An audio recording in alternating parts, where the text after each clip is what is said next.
Moose Watch! Good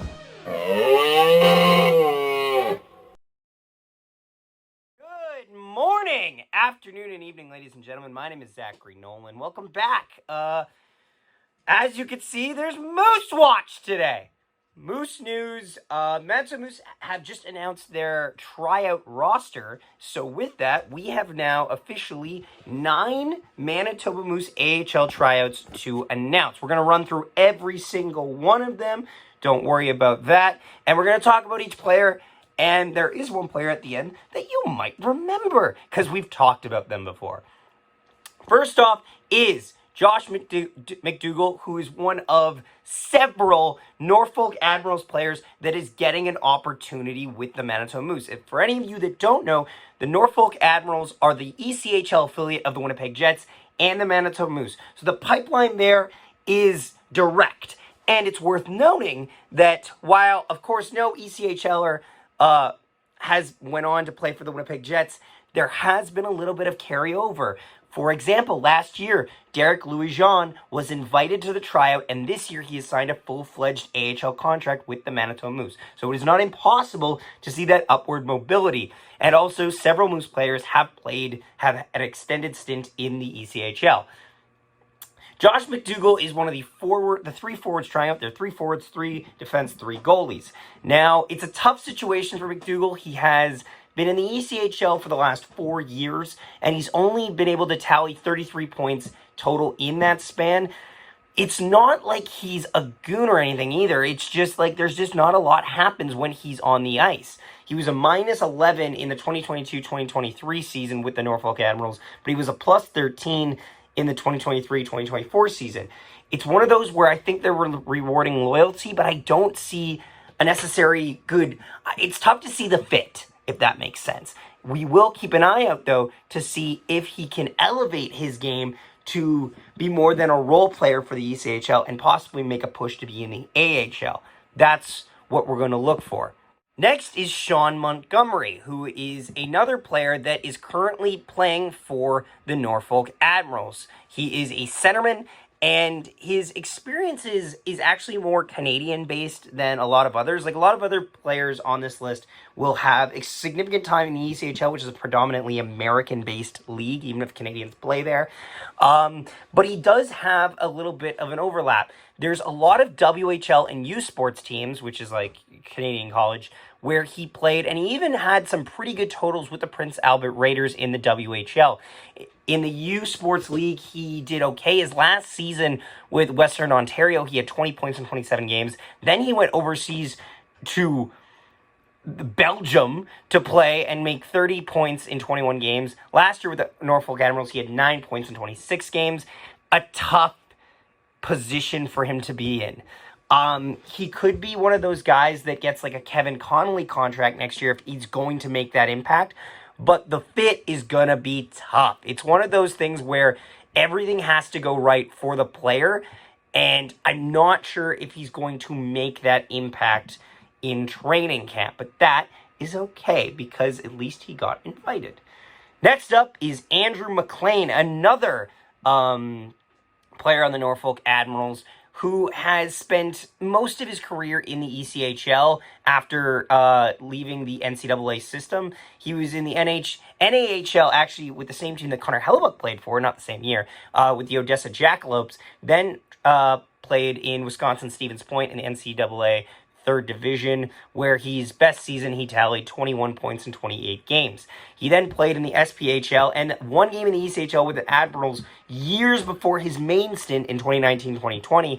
And then in the ECHL, he played on loan with the Orlando Solar Bears. And then last year, he actually had a really good season with the Norfolk Admirals, tallying 33 points in 65 games as a defenseman. That is good for the ECHL. He's a guy who could possibly see a Derek Louis-Jean type situation where if he has a really good tryout, he could be primed to get offered an AHL contract next year. Doesn't mean necessarily he'll play for the Manitoba Moose, but it means he could get offered a contract there. Next up is another Norfolk Admirals player, Carson Muser, who is a defenseman and, as of right now, an alternate captain for the Norfolk Admirals. He's another player who came through the NCAA system. He played out of Bowling Green State University and Long Island University in his final season, and then has played the last 3 seasons with the Norfolk Admirals. In that time, he has gotten better as the years have gone by. I would say his first season, he gets 1 point in 7 games. The next, 13 and 43. And then the following one, 26 and 57. And he has a positive plus-minus of plus 13. In the playoffs, he gets 7 points in 11 games. As a defenseman, those are not bad totals at all. And it's always interesting to see how they plan for this, because something that we haven't really talked about a lot is that even if these guys don't get contracts, this is good exposure for them. And injuries happen in the AHL.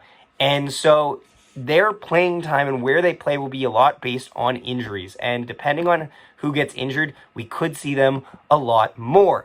Next up is a South Korean hockey player named Sang-Hoon Shin. Sang-Hoon Shin, as far as I can tell, has mainly played overseas in a South Korean hockey league, which is kind of awesome to see the game spread so prominently there. And his only experience in the ECHL was 2 seasons ago, where he scored a whopping 52 points in 70 games. Every other time in South Korean leagues, he's basically a point per game player. Now, it is worth noting that of the South Korean hockey leagues details that were looked for, most of them don't have him playing more than 5 games or 7 games in a stint. However, there is one in the Asia League where last year he scored 34 points in 32 games, and that is pretty significant, I would say. It's just so great to see the game of hockey spread to South Korea, and to see from all accounts a great South Korean hockey player trying out. That's just great to see. I'm really curious about this one because I think he's a little bit of a wild card in Moose Tryouts. If he has a really good tryout, he could see himself being penciled in for a possible tryout deal down the road. It's tough because they've kind of already done their AHL signings. However, you never say never, and you'll see from there. Next up, defenseman Graham Sword. And if Graham Sword is a name that you are familiar with, then you might have seen him for the last 2 years as a tryout, a free agent invite at the Winnipeg Jets rosters young prospects camp.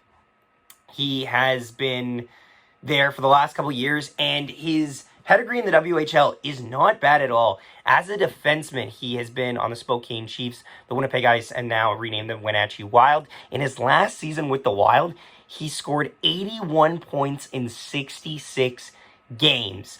The year before, 33 and 52. As a defenseman, he has been a guy who's put up pretty good point values, and somebody who I think the organization, or the organizations with the Jets and Moose, have kind of had their eye on.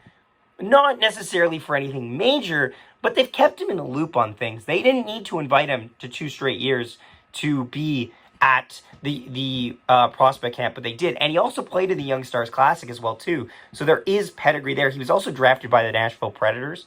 That's a cool little detail. For the final 3 invites, they are all goalies, and they actually all have ties to Winnipeg. The first is Matthew Thiessen. Matthew Thiessen is born in Steinbach, Manitoba, and played for the Pistons in the MJHL.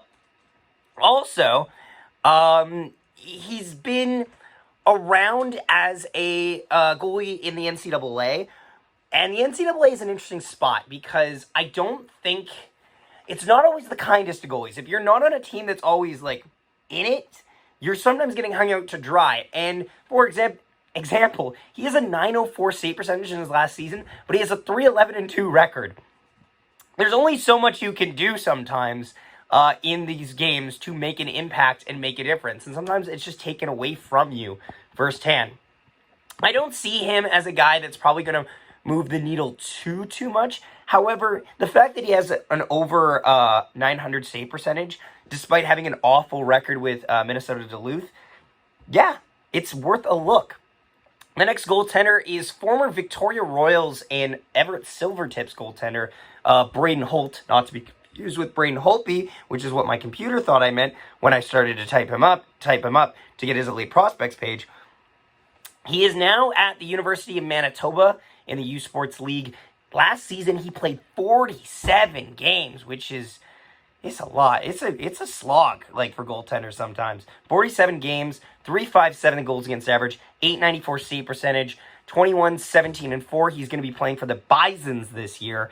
I think, honestly, he's a guy that probably is just getting this as more of an exposure thing, but this is good exposure for him. A lot of players that go through the U Sports sectors and the WHL before that, sometimes they get stuck in an ECHL loop. He could see himself in that loop, but again, you're still playing hockey. You're getting paid to play hockey.